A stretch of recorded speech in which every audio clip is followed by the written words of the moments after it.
साथियों नमस्कार। स्वागत है आपका अपने चैनल विवेक ओझा ऑफिशियल में। साथियों, अगर आपसे एक सवाल पूछा जाए कि भारतीय संविधान को किसने बनाया, ब्राह्मणों ने, क्षत्रियों ने, वैश्यों ने या फिर शूद्रों ने, तो आप कहेंगे कि ये कौन सा बेतुका सवाल है। क्या किसी जाति, पंथ, मजहब के इंसान ने बनाया था भारतीय संविधान, या ये अलग अलग विचारधाराओं, अलग अलग समुदाय, अलग अलग पंथ और मजहब से जुड़े हुए जो लोग थे उन सबका एक सामूहिक प्रतिनिधान था, ये कलेक्टिव रिप्रेजेंटेशन था।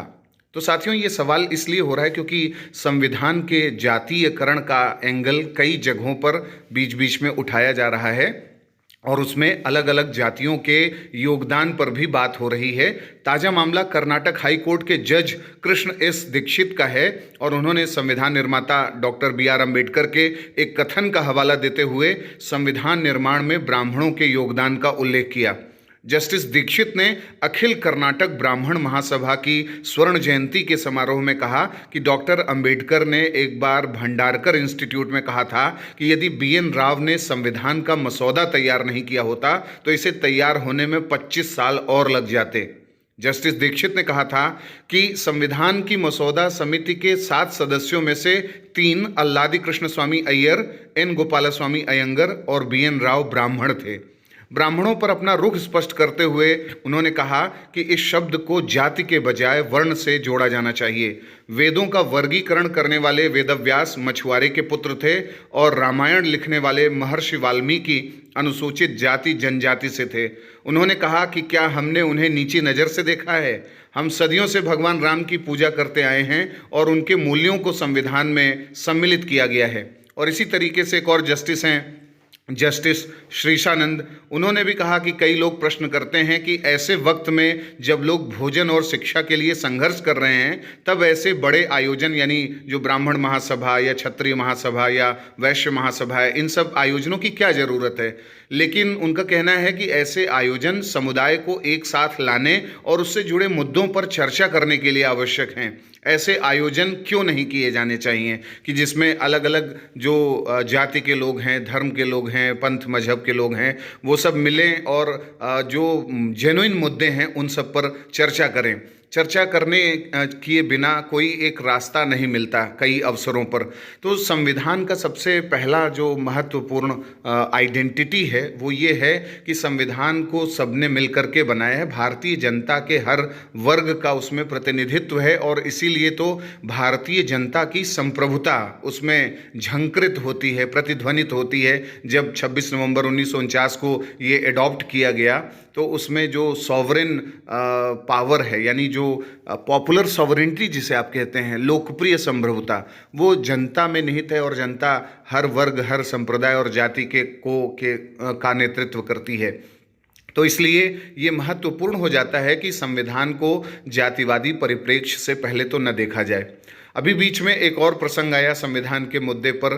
संविधान में धर्म परिवर्तन के मुद्दे को जोड़ करके एक विषय चला धर्म संकट का। एक टीवी डिबेट में इन सब पे चर्चा किया गया कि क्या धर्म परिवर्तन की आज़ादी है हमारे देश में, अनुच्छेद 25 के तहत क्या धर्म परिवर्तन किया जा सकता है। तो लोगों ने अपने अपने मत उसमें स्पष्ट किए। तो उसमें बहुत से लोग ऐसे थे जो कह रहे थे कि हमारा संविधान धर्म परिवर्तन की आज़ादी नहीं देता।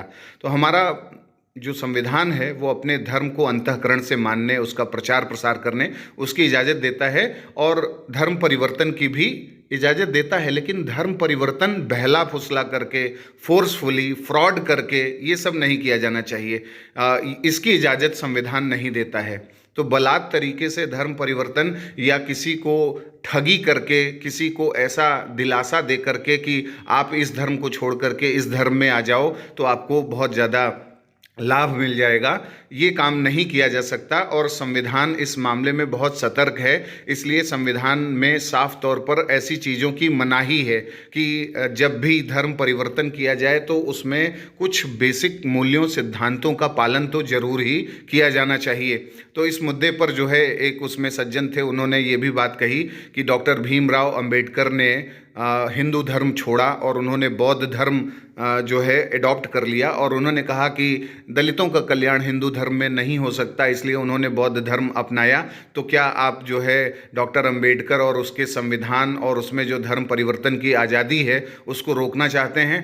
तो उस पर कई लोगों ने अपने और भी मत व्यक्त किए कि भाई धर्म तो केवल एक ही है। जो कैलाशानंद गिरी हैं, जो आध्यात्मिक धर्म गुरु हैं, उन्होंने इस बात को और आगे बढ़ाया और संविधान के मूल्यों से इसे जोड़ते हुए कहा कि भाई दुनिया में धर्म तो एक ही है और वो सनातन धर्म है, बाकी तो पंथ और मजहब हैं। तो ऐसे जो धर्म हैं उनकी ये दायित्व बन जाता है कि कैसे वो जो है अपने लोगों को संरक्षित करें और उसके साथ साथ विश्व मानवता का भी संदेश दें।